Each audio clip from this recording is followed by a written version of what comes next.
field of neuroaesthetics, and it's perhaps interesting to begin by asking what this field of neuroaesthetics is. It is not, as is often supposed, a field that studies art or studies beauty or tries to define beauty. It is in fact something quite different. It's a field that studies the brain, but through one of the products of the brain, namely the aesthetic products and allied products. Now, the question that neurobiology, neuroaesthetics asks is not what is beauty. That's a question that philosophers have asked for centuries, and which, by the way, they've not given a good definition of.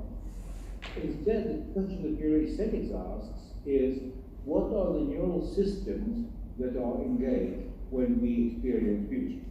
It is in every way a very scientific question, and as scientific as asking, for example, what are the neural systems that are engaged when we see colors, or when we experience emotions, or when we see faces. And it is really, the basis of it really, in a way, is that all products in our culture are products of the brain, and by studying these products, we can understand something about the brain. Now, if neuroaesthetics is not a study of what is beauty, or what is art, or what art criticism, it nevertheless has been deeply inspired by the inspirations of art historians and artists. Is it all right? Yes, we are. Okay. Overly splendid. And one of the best questions which neuroaesthetics has actually taken over was asked by an art critic. He asked, what is common to everything that's experienced as beautiful? And if you look at his list, he said, what is common to the Hagia Sophia in Istanbul, or the windows of Shard Cathedral, or a Mexican sculpture, or a Chinese bowl, Persian carpets, and the frescoes of Giotto at Padua, and the masterpieces of Poussin, Piero della Francesca, and Cézanne. Now, this is his list, this is not my list, and there are two things to note about this. First of all, he's asking three things. What is common to everything that we see, which arouses the aesthetic emotion, as he put it, beauty. Secondly, he is using only visual examples, but we want to go beyond and use examples from music and other disciplines, other sources, beauty. And the third point that we have to emphasize is that he said, as Bell said, that when you study art, when you study beauty, never ask an art historian or an artist or an art critic, because they know too much. Instead, you must ask the savage and children and uneducated people, because they too can experience beauty. So one way of doing these experiments is to get people who are innocent in terms of music and visual art in the sense that they're not painters, they're not art critics, they're not musicians, they're not theoretical musicians or anything like that, and get them to look at paintings, view painting, and rate them on a scale of 1 to 10, 10 being very beautiful, 1 being ugly. Each one does their own rating, and listen to musical excerpts, again, same way, rating them from 1 to 10, and then come to the scanner and review these paintings and re-listen to these musical excerpts and re-rate them according to how beautiful each individual felt them to be. And to give you an example of stimuli which people found beautiful, not all of them, but most of them found these stimuli beautiful. Here is the order list from Anne, which most people classified in the 8 or 9, but not all of them. And here is the next one, which is next stimulus, which most of them classified as ugly. In fact, all of them classified as ugly, which is the benefit supervisor taking a nap by Lucian Freud. Well, this is, of course, a very great painting, but the important thing that the innocent viewers experience it as ugly. It's a great painting because it shows the passage of time and then decay and corpulence, but it was not experienced as beautiful. It is, of course, worth many millions of pounds if we were able to come on sale. But this gives you the reason why Clive Bell said that you must not use artists in your investigation, because an artist would no doubt see painterly qualities in this which the ordinary person cannot see. Musically, most people found that this next piece from the Ligeti's second violin concerto was ugly.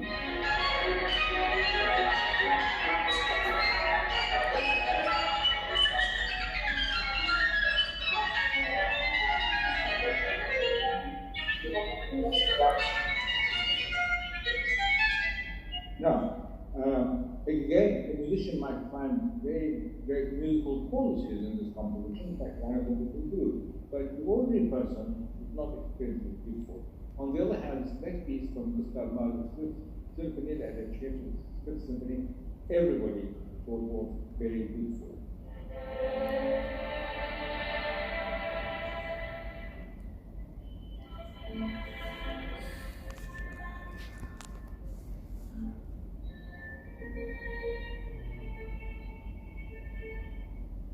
So, having done the preliminary experiment, then you bring the subject back to the scanner and look at the activity in their brains when they view visual stimuli and when they view musical stimuli, when they listen to musical excerpts, and also look at what happens in their brain, the systems are engaged when they view stimuli or listen to musical excerpts that they experience as beautiful. So, if you look at if you compare the activity in the brain produced by looking at pictures, which is at the back of the brain in white here, the visual cortex, and the activity in the brain when they're listening to music, it's in the blue and turquoise areas, the auditory cortex. But if you ask what were the areas of the brain that were active when they experienced stimulated beautiful or visual beauty, you find an area in the brain located in the front part of the brain. I don't seem to have a pointer here, which is very irritating. In front of the brain, the medial orbital frontal cortex, part of the emotional brain. There are other areas which are also active. This is the area which is very active. And if you look at which parts of the brain are active when they experience musical beauty, we find that the same area is active, shown in green here, in the front of the brain. If you do a conjunction of the two, see it in yellow, this is the area which is common, which correlates with the experience of beauty derived from musical or from visual sources. So you are now in a position to answer one of the questions of, the main question of Clive Bell: what is common to all that experience is beautiful? Now, we can rephrase the question and say, what is common to the experience, in terms of neural activity, what is common to the experience of musical and visual beauty? We say it is activity in the medial orbital front cortex, part of the emotional brain. Now, there are other sources of beauty. Of course, there's beauty from sorrow, and I was inspired, and any source of inspiration is as good as any other. I was inspired to look into this by a passage I read in a letter which Oscar Wilde had written to Bosie, his friend, which he ended like this. He said, "You came to me to learn the pleasures of life and the pleasures of God. Perhaps I was chosen to teach you something much more wonderful, the meaning of sorrow and its beauty." And of course, a lot of the stimuli, a lot of the objects that move us are in fact sorrowful. And so I thought it would be interesting to look at what happens in the brain when you experience sorrowful beauty and when you experience joyful beauty. The example of sorrowful beauty is the iconic picture of the Depression in the United States by Dorothea Lacker, the face of defeat and despair on the face of her mother, protecting her children. On the other hand, if you look at a joyful picture, which is also extremely beautiful, is the girls in the East End of London during the war. So you ask subjects to do exactly the same as I explained to you for the experience of visual and musical beauty. You ask them to look at these pictures, sorrowful and joyful beauty pictures, rate each, and tell you how sorrowful they found it. And then you look at the activity of their brain when they were experiencing sorrowful beauty and when they were experiencing joyful beauty. And you find again, now this is viewed from underneath of the same area, the medial orbital frontal cortex is again active with both sorrowful and joyful beauty. I'm sorry, there's some roadworks outside there. There's stopping now. So we now take the question of Clive Bell a step further. We say that beauty, regardless whether its source is musical or visual, or sorrowful or joyful, always correlates with activity in the medial orbital frontal cortex of the emotional brain. Now, the Greeks had a single word, the ancient Greeks I'm talking, of course, the ancient Greeks had a single word, kalon, to signify both spiritual, moral beauty and physical beauty. And one example of this is the Westmacott use, so-called because it was brought to England by something called Westmacott. It is in fact in London. And this is a Roman copy of the Greek statue, which is supposedly signifies great physical beauty, which is counterbalanced by the moral beauty exemplified by the downturned head, which signifies humility and modesty of an athlete after he won an athletics game. And it's quite interesting that if you were to sit down and look into the question of moral beauty by giving subject questions and choices, for example, we say to them, hungry subject, we say to them, you've got a choice between having a nice succulent steak or giving up that steak for a sick child. What do you choose? Well, the first one you satisfy yourself. The second one you are on a high moral ground. And it turns out when you do these things, these experiments were done in America by Kebetzer and Europe, you find that again the activity shown on the upper left panel there in orange occurs again in the medial orbital frontal cortex. So you can now go a step further and say, look, beauty, even when derived from when it's moral beauty, moral sources, leads to activity in the same place or correlates with activity in the same place. Now, Plato was perhaps the first, but many other students have spoken and have written of the strong link between beauty and desire. And this is an experiment to study what are the neural mechanisms that correlate with the experience of desire. And if all the faces are Japanese, because I did this experiment in Japan, so you ask subjects to come and look at objects, cakes, mobile phones, etc., people. Koizumi was the Prime Minister of Japan. He studied at University College, that's why we chose him, but he's very popular among women in Japan. He is no longer the Prime Minister, he was. People and events, cycling, fireworks, swimming, etc. They rate these things according to how desirable each one is for them. And then they look at the activity in the brain produced when people look at things which they experience as desirable. And interestingly, given the close connection that Plato and everybody else emphasized between beauty and desire, there is activity in many parts of the brain, but there is activity in the front of the brain, just front to your right, in the medial orbital frontal cortex. You know, I've got to solve this problem how to point things. Anyway, so the strong link that you find between beauty and desire, which art critics, art historians, philosophers of aesthetics have spoken about, is evident in the activity that you find in the brain. There's some correlation in that the activity produced by something, and the activity produced by finding something, by experiencing something as beautiful, occurs in the same part of the brain. Now, one of the very critical questions in philosophies of aesthetics has been whether the experience of beauty can ever be quantified.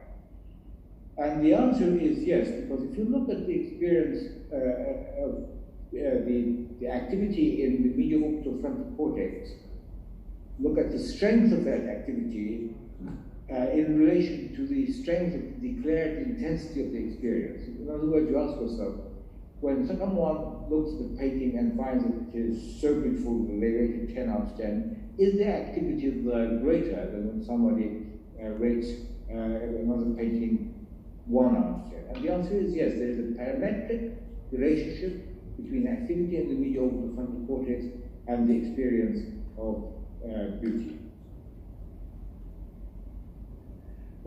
So, you can say that the experience of beauty in terms of brain activity is quantifiable. And in a sense, this makes it much more palatable to scientists, because scientists love quantification. And the same is true of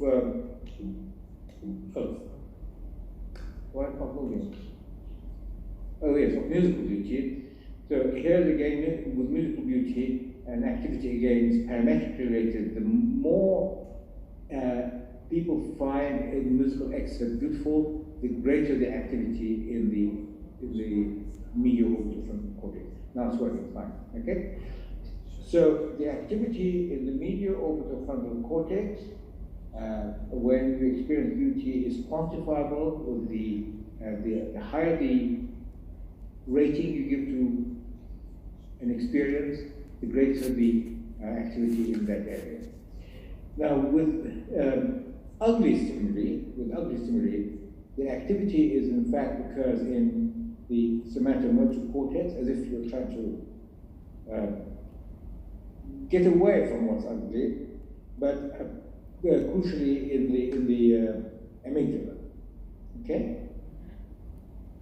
And again, the activity is quantifiable. So things which are declared very ugly, there's greater activity in the amygdala than things which are declared to be attractive. In fact, there's minus here. So the aesthetic experience is a quantifiable experience. It is localizable to certain parts of the brain, and it's quantifiable. And by the way, today, I'm describing my experiments, but these experiments which have been done since by many others, and they all agree on the fact that it is activity in the medial orbital frontal cortex that is critical for the experience of beauty, which is not to say that it's a beauty spot, as sometimes in newspapers they write about it. Now, this raises a very interesting point, from the point of view of neurobiology, because as I told you, we are really interested in the brain and how it works. And one of the important things about the brain is that there is no single area of the cerebral cortex which sends out connections to one other area. Each area of the cerebral cortex has got multiple outputs. And the question that neurobiology has been trying to address for a long time is when an area A in the cerebral cortex undertakes some activity, are all the outputs from that area engaged, even though they have different destinations, or are they engaged only on a need-to-know basis? And if it's the latter, where is the selection occurring? So here is now an example of something, if I can get this. Okay, so there are areas in the brain, which are specialized for the perception of human bodies. Okay? This is a representation of the visual cortex. This is a schematic representation. This is the medial orbital frontal cortex, and this is the amygdala. Now, when people, I'll go back to this. When people experience a body as beautiful, this area is active, so is these areas, this representation of the areas in the brain which are critical for the perception of bodies. And when they're experienced, when the whole picture experience is beautiful, then there is, as a correlate, activity in the medial orbital frontal cortex, which, as I told you, is quantitatively related to the declared experience of beauty. But when they experience a stimulus as ugly, you see, These two areas are again active, visual cortex and the areas responsible for perception of body. But when experience is ugly, the activity is channeled to the amygdala. So somewhere here, a selection is being made to send signals to the medial orbitofrontal cortex when the stimulus experience is beautiful, or to the amygdala if its experience is ugly. How is this done, and where is it done? Well, nobody really knows, but the question has been raised by these studies in aesthetics. And I would suggest that it is the result of a template with which we're born, which has to be satisfied, certain conditions that have got to be satisfied. Now, at the extreme, you can just imagine that if a face is deformed in some way, then it will be classified as ugly. I mean, it's very, very unusual for anyone to classify a face with one eye here and one eye here as beautiful. Equally, the body is deformed and mutilated, it could be considered to be ugly. We have got a good example of, in art, someone using this system to give a shock. Let's look at this. Oh, sorry, I'm sorry. So let's go to a stimulus. I'm sorry about that. Let's go to a stimulus which is entirely generated by computer.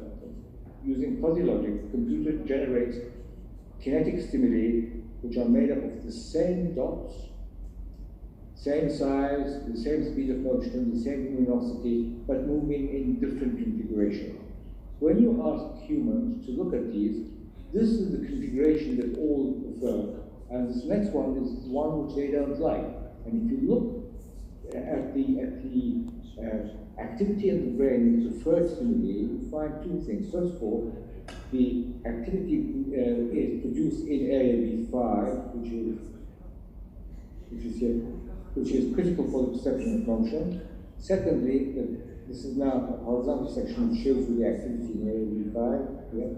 The activity there is parametrically related to the preferred kinetic stimuli. In other words, the more you prefer kinetic stimulus, the higher the activity in this area.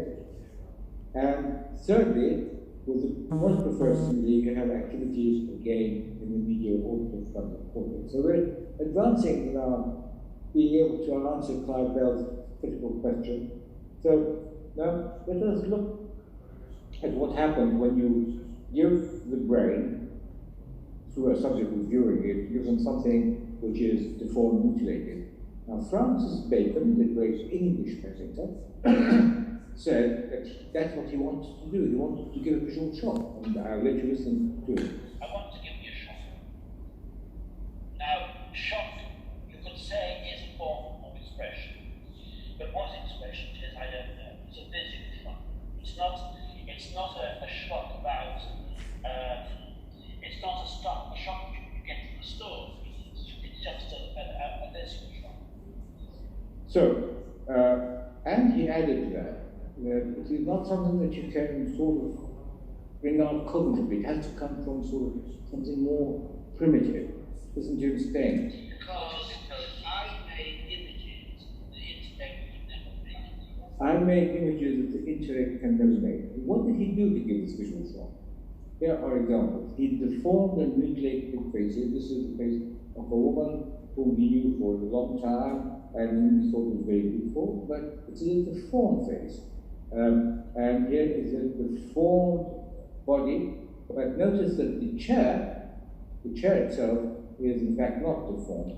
Another deformed face is his lover, George Dwyer, badly deformed, but again notice that the couch here is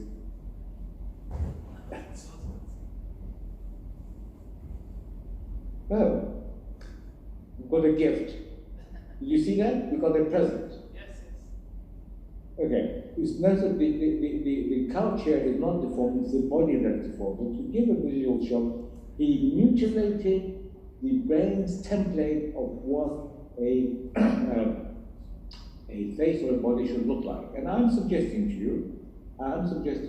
that the brain has got a template for what bodies and faces should look like, and moreover, they have got a template for what beautiful bodies and faces should look like. After all, children, few hours after birth, orient preferably towards faces, and a few months after birth, they orient preferably towards beautiful faces. So there is something about the way in which eyes, nose, mouth, etc. are arranged with respect to each other, some symmetry, some proportion, some relationship, which people have been studying for years and have not been able to define it. But you and I know when we experience something beautiful, when we experience something beautiful. And the other thing which is quite interesting is what Francis Bacon is saying. He's saying the intellect cannot produce it, and this is if you look at Proust, Marcel Proust's work in Contre Sainte-Beuve, he begins the book by saying that every day I attach lesser importance to intelligence because every day I begin to realize that it is outside intelligence that the artist can see something of himself. So, now, Dan, how are we doing for time? To tell you the truth, I have taken a measurement of time.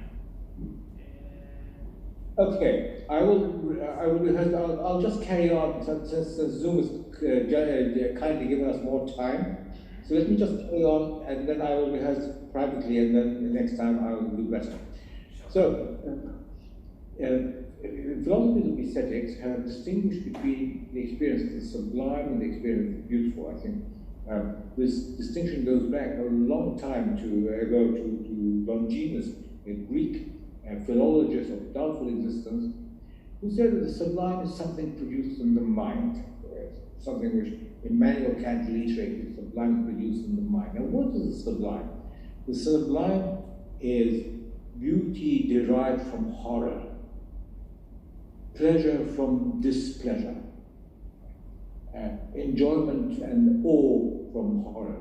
These are the definitions given to the sublime. And the sublime, during the English Enlightenment, the Scottish English Enlightenment of the 19th century, sublime came to be associated more with landscapes, things which one could not control, Mount Everest, the Mont Blanc, a stormy sea, a thunderstorm, and lightning. These were sublime. They were things which you could marvel at. They were beautiful, but you could only experience them as beautiful from a distance. You're not involved. And Immanuel Kant and Burke and Schopenhauer all distinguished between the sublime and the beautiful. Now, is there any distinction in the brain between the sublime and the beautiful?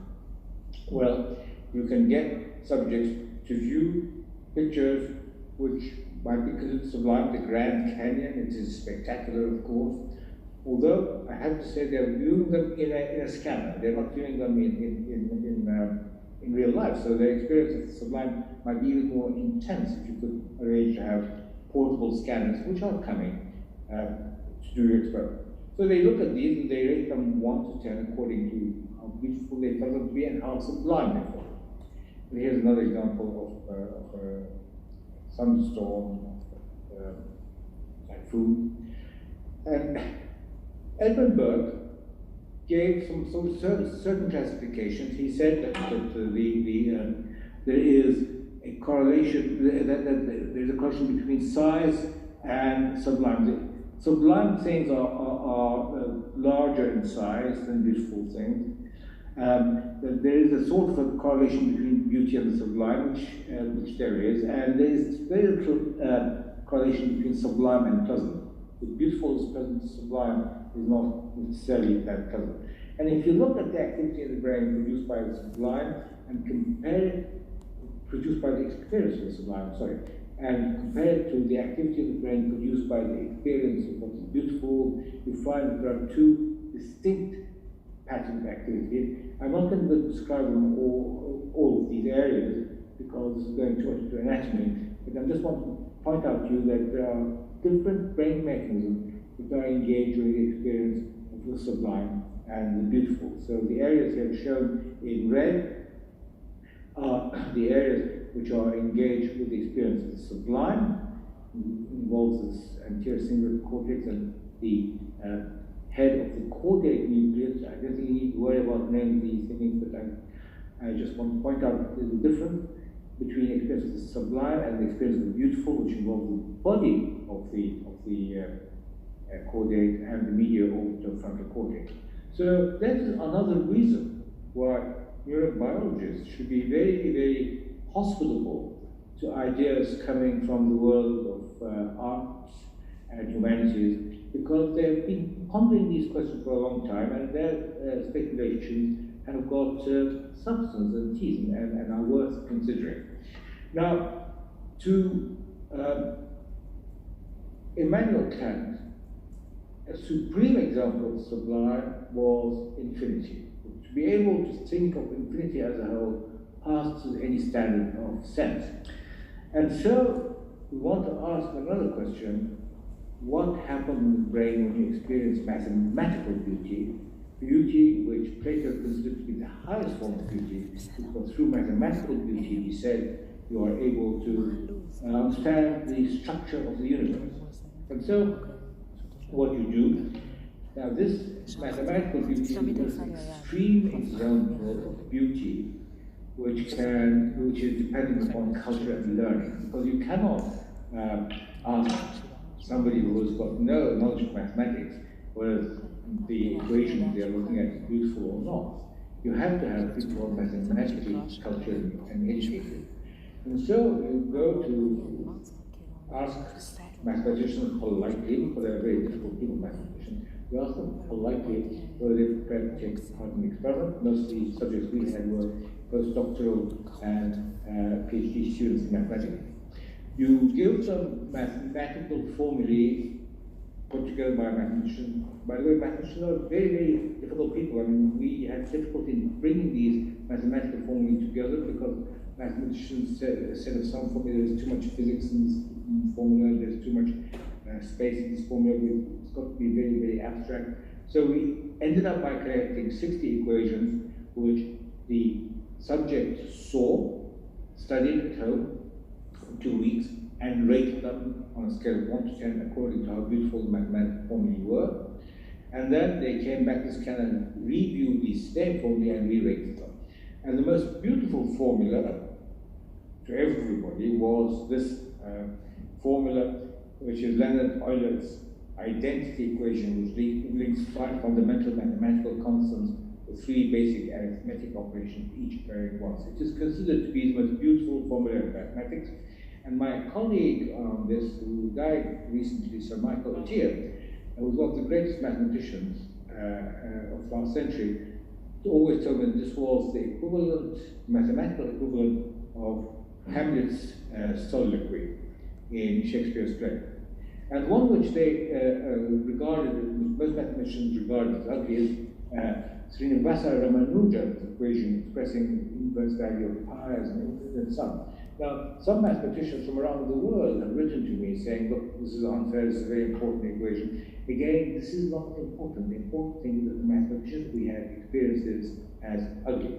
So, now, where does the activity occur which correlates with the experience of mathematical beauty? Well, you guessed it. It is our old friend, the medial orbitofrontal cortex, and the activity in the medial orbitofrontal cortex is parametrically related to the declared intensity of the experience of mathematical beauty. So now we have come full circle in answering Clive Bell's question. Let us go back to Clive Bell's question. What was it? What is common to everything that's experienced is beautiful? If we can answer that question, he said, you have essentially solved the problem of aesthetics. This is a quote from him. So today we can say that in answer that question, we can tell you, in terms of brain activity, what is common to all that is experienced is beautiful, regardless of source, whether it's musical, visual, moral, or mathematical. What is common is parametrically related activity in the medial orbitofrontal cortex. So, going by what Clive Bell said, in a sense, and with humility, we have solved the problem of aesthetics in terms of brain activity. Now, the question is, where does mathematical beauty really belong? Because mathematical beauty is beauty derived from a highly cognitive source.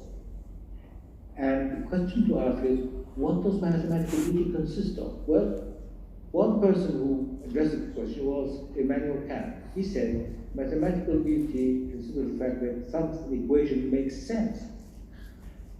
But then you have to ask the next question, makes sense to what? He did not ask this question. So I'm going to ask this question and answer it. It makes sense to the logical, inductive, and deductive and analogic system of the brain. And the inductive, deductive, and logical and analogic system of the brain is the same in all of us, and therefore I consider it to belong to the category of biological beauty, just as the beauty of faces and bodies in Kant's case. Now, it is quite interesting that Paul Dirac, a well-known English physicist, wrote in 1933 the following lines. I'm quoting him almost verbatim, but perhaps not quite. He said that Albert Einstein imported beauty into mathematics to an unprecedented degree. Before the theory of relativity, the guide to the truthfulness of the mathematical formulation was the simplicity. But since Einstein's formulations, the truthfulness, the guide to the truthfulness of the mathematical formula must be its beauty. So if you have to choose between beauty and simplicity, always choose beauty, which is now known as the principle of mathematical beauty of Paul Dirac.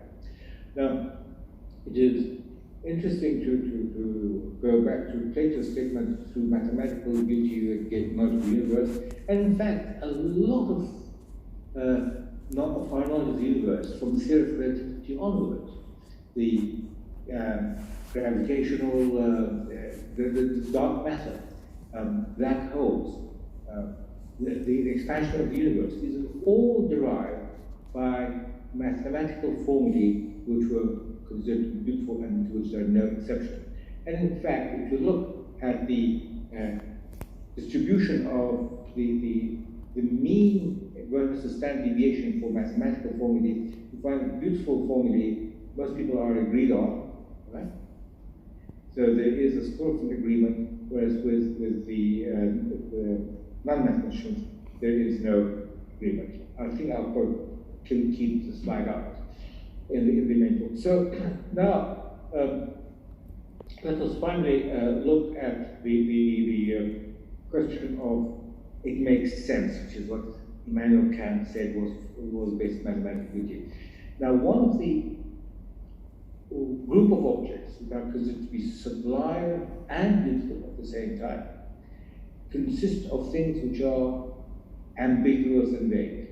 So a very good example of this is a simple example is a face vase. It can be a vase or a face ambiguous, and this is intercategorical ambiguity. So it goes from a face, it belongs to the category of faces, to vase. Now, this is worth studying, and when you look at the intercategorical ambiguity, you find that when people look at the change from faces to vases, face to vases, there's activity in this area which has been implicated in conflict resolution. And presumably, and now I'm speculating, because I think it's worth speculating in any lecture at the end, that in ambiguous figures, you resolve that conflict by the fact that one aspect in an ambiguous figure makes sense at one time and another aspect makes sense another time. So if we look at one of the great masterpieces of Western art, the music lesson by Samir, which is in the Queen's Collection of Buckingham Palace, you find lots of things have been written about this, but the essential ambiguity there is the totally unspecified relationship between this man and this woman. He could be her husband, he could be her brother, he could be her teacher, he could be talking about separation or a reconciliation, or just about playing with the piano or going out. The point is that all these scenarios are equal validity, and there is no correct answer because all answers are correct, but each answer can only occupy the conscious stage, a sovereign conscious stage one time. Now, you also have ambiguity in unfinished things. This is the Torso Belvedere in the Vatican Museum, which Michelangelo saw when it was being excavated, and he said, "This is my teacher." There are many ways of interpreting this. I don't have the time to tell you, but Johann Winkelmann, the founder of art history, based his entire interpretation of Greek culture on this. And of course, this was taken further by Cézanne in his unfinished works. This is La Route Tournante, which is in our museum at the University of London. And people thought that Cézanne was sick because he had so many things unfinished. But actually, he is allowing the mind to interpret it in different ways. And so I will conclude by giving you a quote from one of the greatest intellects of the last century, namely Claude Lévi-Strauss, who was an anthropologist, who said, "Since music is the only language with the contradictory attributes being intelligible and untranslatable, the musical creator is a being comparable to the gods, and music is the supreme mystery of the science of man." So I would like to end up by giving you a small song. I'm not going to apologize because I'm giving you a song at the end of the lecture on beauty. This is the rendering into a song of a poem by Paul Verlaine, who is literally the greatest poet of the 19th century, French poet. And he says that we want music because it's nuanced. Music above all. It is like beautiful eyes behind veils. So I've got a small excerpt which I would like you to listen to. That's how I will end my lecture here.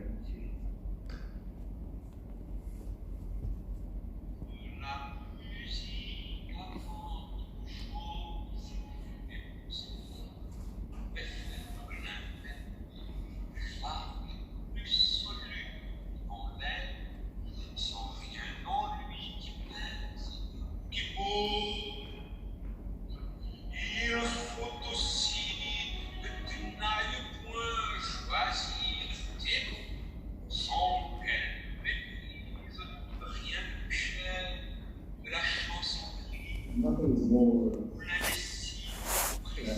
rich than imprecise instrument.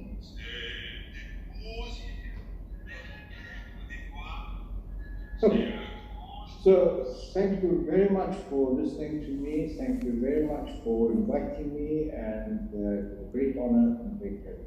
Thank you. That's finished.